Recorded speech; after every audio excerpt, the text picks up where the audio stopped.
Bismillahirrahmanirrahim. Al-mu'rabu wal mabniyu utawi iki iku mu'rab lan mabni. Wal ismu minhu mu'rabun wa mabni li syabahim minal hurufi mudni. Wal ismu lan utai kalimat isim minhu iku setengah saking kalimat isim mu'rabun utawi mu'rab wa mabni lan mabni. Li syabahin karena nyerupani minal hurufi saking pira-pira huruf mudni kang markakan yang mendekatkan. Jadi secara singkatnya bait ini menjelaskan tentang pembagian isim. Bahwasanya kalimat isim itu dibagi menjadi dua. Yang pertama ada yang namanya isim mu'rab, yang kedua ada yang namanya isim mabni. Kenapa mabni? Karena menyerupai dengan kalimat huruf. Shin qala syarih yushiru isyara musonib ila annal isma maring setune isim yang kosimu iku nerima kebagi ya isim ila kismaini maring rong bagian. Ahaduhuma utawi salah sijine kismain al mu'rabu iku adalah kalimah isim mu'rab. Wa walan utawi mu'rab ma iku isim salimah kang selamat ya ma min syabail harfi saking nyerupani huruf. Jadi musonib mengisyarahkan kepada kita bahwasanya kalimat isim itu terbagi menjadi dua. Yang pertama adalah kalimat isim mu'rab, yang kedua adalah kalimat isim mabni. Tidak ada yang ketiga, yaitu tengah-tengah antara mu'rab dan mabni. Yang pertama adalah isim mu'rab. Pengertiannya apa isim mu'rab? Yaitu ma salima min syabail harfi, yaitu sebuah kalimat yang selamat dari kesurufaan dengan kalimat huruf. Jadi tidak menyerupai kalimat huruf. Itu namanya isim mu'rab. Ada juga yang menjelaskan bahwa kalimat isim mu'rab itu adalah ma yatagoyyaru akhiruhu bisababil awamilid dakhilati alaih. Yaitu mu'rab adalah sebuah kalimat yang berubah akhirnya. Ma yatagoyyaru akhiruhu. Kenapa berubah? Bisababil awamili karena sebab adanya amil yang masuk pada kalimat tersebut. Jadi kalimat isim mu'rab itu adalah kalimat yang bisa berubah. Kenapa? Karena disebabkan oleh amil yang masuk. Baik amil yang merofakkan, yang menasobkan, yang mengejarkan, yang menjazmkan. Jadi kalau misalnya sebuah lafad itu belum adanya amil yang mempengaruhi, maka belum bisa dikatakan mu'rab dan mabni. Lafad tersebut dikatakan mauquf karena belum adanya amil yang mempengaruhi terhadap lafad tersebut. Jadi sebelum ditarkib, sebuah lafad itu hukumnya adalah mauquf, tidak mu'rab dan juga tidak mabni. Terkecuali setelah adanya amil yang mempengaruhi. Nanti dia hukumnya bisa mu'rab, nanti hukumnya bisa mabni, rofa, nasab, jer dan seterusnya ketika ditarkib nanti.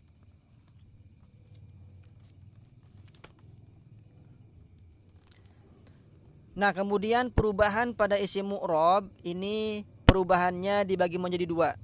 Yang pertama perubahan secara zat, yang kedua perubahan secara sifat. Yang pertama perubahan secara zat itu apa? Yaitu mengganti huruf dengan huruf yang lain. Jadi secara jelas ya, dari segi lafadznya, hurufnya itu diganti dengan huruf yang lain. Nah, perubahan zat seperti ini dibagi menjadi dua. Yang pertama perubahan zat secara hakikat, yang kedua perubahan zat secara hukman, secara hukumnya saja. Contohnya perubahan zat yang secara hakikat itu misalnya pada asmaul khomsah dan isim tasniyah yang dibaca rofa dan nasab. Contoh, hadza abuka ro'aitu abaka. Hadza abuka utawi iki abuka iku bapak sira, ro'aitu ningali isun abaka ing bapak sira. Nah, ini jelas perubahannya adalah perubahan zat secara hakikat. Karena lapad abuka dan lapad abaka ini berubah. Hurufnya diganti, ketika rofa menggunakan waw, ketika nasab menggunakan alif. Ini namanya perubahan secara zat dari segi hakikat. Lafadznya jelas. Contoh misalnya di dalam isim tasniyah. Qoma zaidani ro'aitu zaidaini. Jelas ya, rofanya dengan alif, nasobnya dengan iya. Ini perubahan secara hakikat dari segi zatnya, yaitu mengganti huruf dengan huruf yang lain. Kemudian yang kedua ada perubahan zat secara hukman. Contohnya seperti isim tasniyah yang dibaca nasob dan dibaca jer. Misalnya marortu bizaidaini, ro'aitu zaidaini. Nah, ini perubahannya dari segi zat secara hukman saja di dalam hukumnya. Yang pertama marortu bizaidaini, lewat isun bertemu kelawan dua zaid. Ini contoh jer. Contoh nasob, ro'aitu zaidaini, ningali isun az-zaidaini ing zaid loro, dua zaid. Nah, dua contoh ini lafaz zaidaini sama, tidak berubah. Namun dari segi hukumnya dia berubah. Yang pertama bizaidaini, dia hukumnya jer dengan sebab kemasukan huruf jer.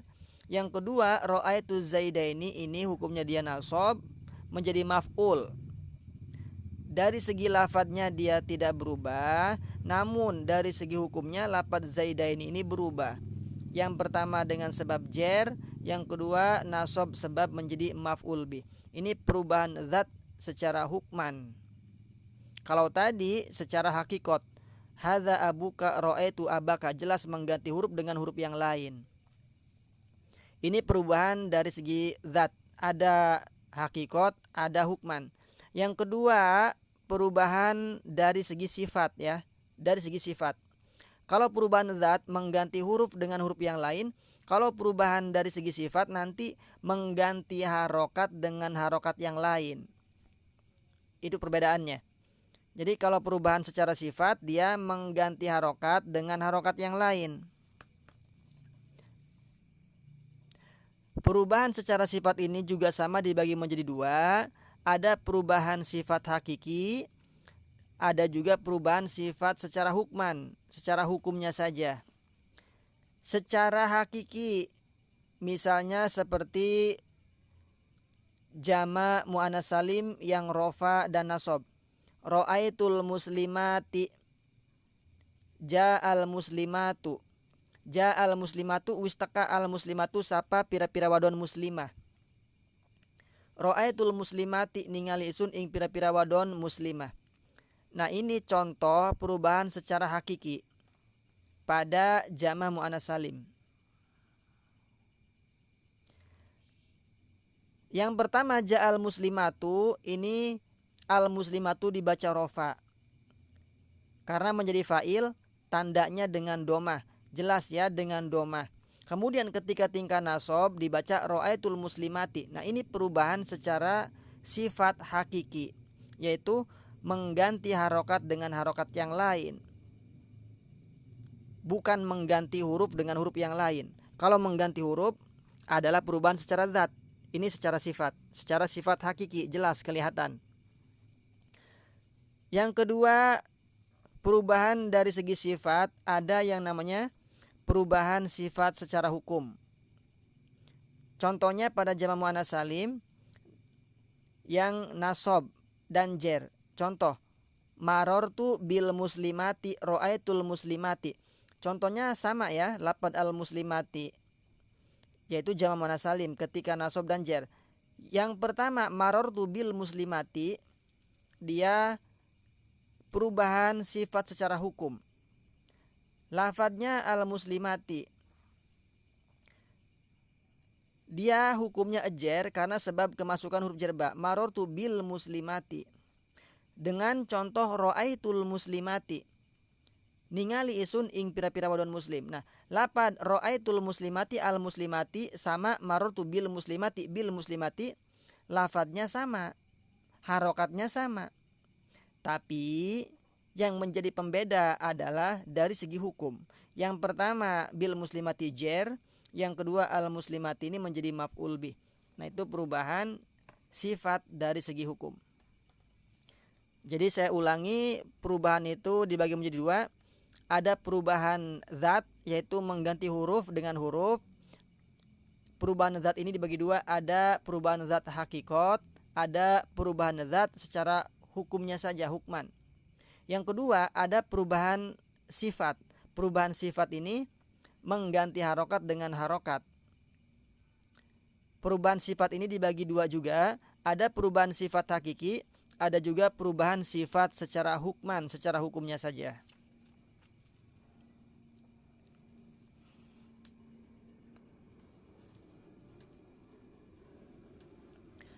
Kemudian pengertian dari akhir kalimat ya. Isim mu'rab itu kan yang berubah adalah akhir kalimat. Versi pengertian tadi. Ma yataghayyaru akhiruhu bisababil awamilid dakhilati 'alaiha. Kalimat yang berubah. Nah, perubahannya ini nanti ada perubahan lafdon, ada juga perubahan takdiron. Kalau lafdon secara jelas ya, bisa diucapkan, bisa dirasakan, bisa didengar, juga bisa dilihat dalam tulisannya. Seperti Zaidun, Zaidan, Zaidin. Kalau secara takdiron, contohnya adalah isim-isim yang mu'tal. Marartu bil qadi, ja'al qadi, ja'al fata, ra'aitul fata. Nah, itu nanti perubahan huruf akhirnya dia secara takdiron, secara kira-kira.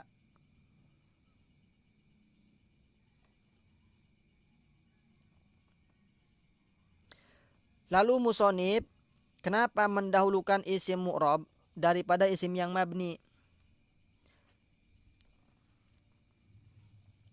Karena asal isim adalah mu'rab. Kalimat isim itu adalah hukum asalnya mu'rab. Sedangkan mabni, isim yang mabni dihukumi telah keluar dari hukum asal. Jadi mabni itu adalah furu'. Mabni itu adalah cabang dari kalimat isim. Sedangkan mu'rab itu adalah asal dari sebuah kalimat isim.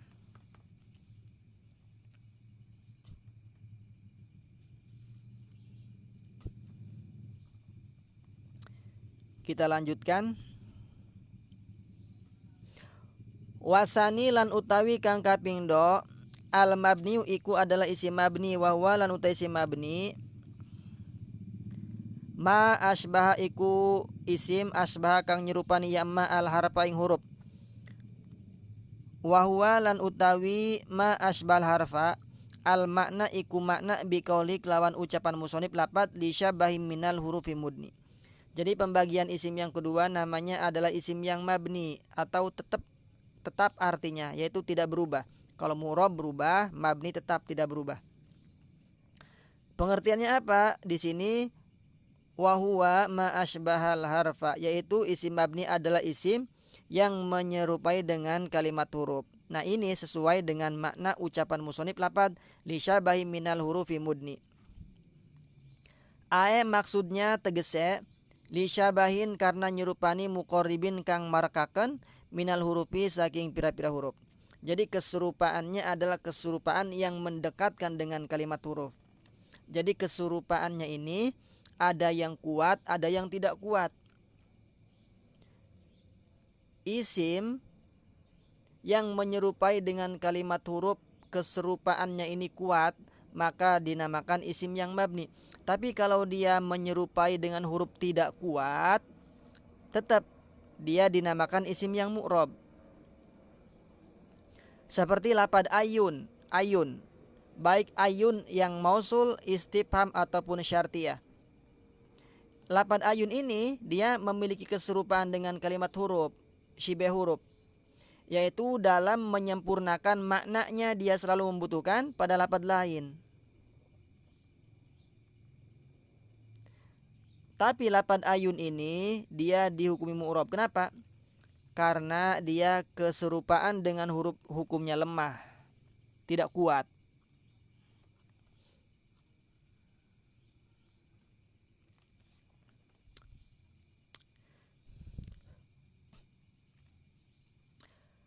Fa'ilatul bina'i mangka utawi elate mabni munhasiratun iku kang keringkes indal musonnifi munggu musonib rahimahullahu ta'ala fi syabahil harfi dalam nyerupani huruf.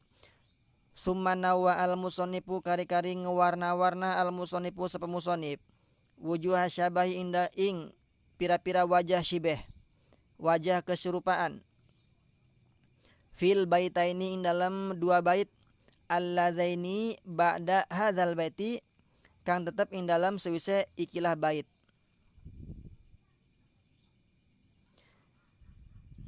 Jadi ilat dari kemabnian sebuah isim itu munhasiroh menurut musonib pada syibeh harf, menyerupai dengan kalimat huruf. Lalu musonib ini memberikan warna macam-macam dari syibeh kalimat isim terhadap kalimat huruf ini. Dari segi apanya? Syibeh apanya? Yaitu pada dua bait setelah bait wal ismu minhu mu'rabun wa mabni li syabai minal hurufin bunni. Dua bait setelahnya itu adalah menjelaskan syibeh huruf, kalimat isim yang menyerupai dengan kalimat huruf. Wa hadza lan utawi iki nawa al musannif qaribun iku kang parek min mazhabi Abi Ali Al-Farisi, saking mazhabe Imam Abi Ali Al-Faris. Haitsu ja'ala in dalam sekiranya ngejadiakeun ia Abi Ali Al-Farisi al binaa ing mabni munhasiron hale kang keringkes fi syabail harfi ing dalam nyerupani huruf awma atau barang tadommana kang nyimpen ia maknahu ing maknane huruf. Wa qad nasolan teman-teman ngenas Sibawahi sapa Imam Sibaweh rahimahullah ala anna illatal bina'i ing atase setune ilate mabni kullaha sekabe ilat tarji'u iku bebalik ia ilat ila syibhil harfi maring serupa huruf. Wa mimman lan iku setengah saking uwong zakaro kang nyebut ya siman hu ing kullu ilat maksudnya Ibnu Abi Robi utawi Ibnu Abi Robi.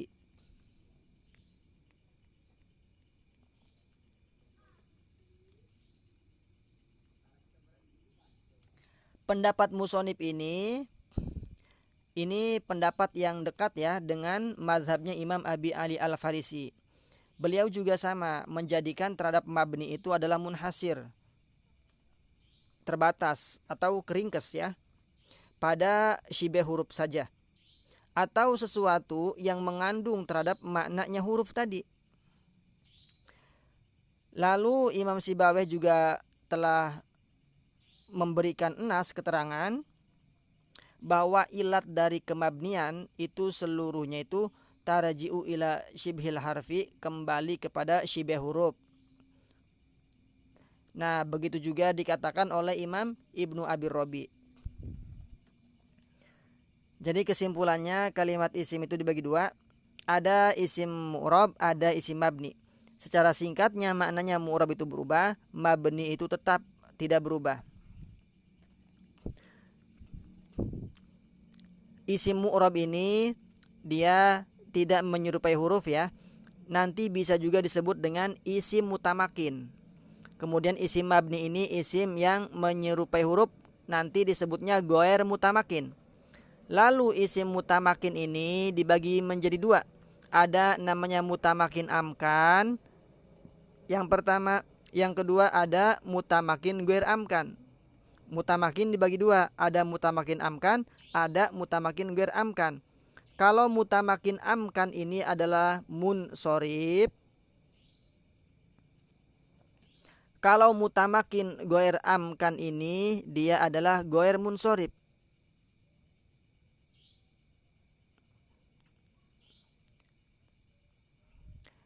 Munsorib, kenapa dinamakan munsorib? Karena tidak menyerupai fiil. Dinamakan goer munsorib, kenapa? Karena dia menyerupai fiil. Jadi isim itu kadang-kadang bisa menyerupai huruf, kadang-kadang bisa menyerupai fiil. Kalau menyerupai huruf, syibeh huruf, nanti mabni ya, mabni hukumnya disebut goer mutamakin. Tapi kalau dia menyerupai fiil, nanti disebutnya dia goer munsorib, disebutnya mutamakin tapi goer amkan. Saya ulangi, isim ada yang mu'rab, ada yang mabni. Mu'rab ini dia disebutnya mutamakin, mabni disebutnya goer mutamakin. Mutamakin ada dua, mutamakin amkan dan mutamakin goer amkan. Mutamakin amkan ini namanya munsorif, mutamakin goer amkan ini namanya goer munsorif. Nanti 2 bait di bawah ini menjelaskan tentang keserupaan kalimat isim dengan huruf, ya. Kasyabahil wad'i pismai jitana wal maknawi fi mata wa fi huna wa kaniyabatin anil fi'li bila ta'atsuri wa kaftikorin usila. Mudah-mudahan bermanfaat bagi kita semuanya. Amin ya rabbal alamin. Wallahu a'lam bishawab.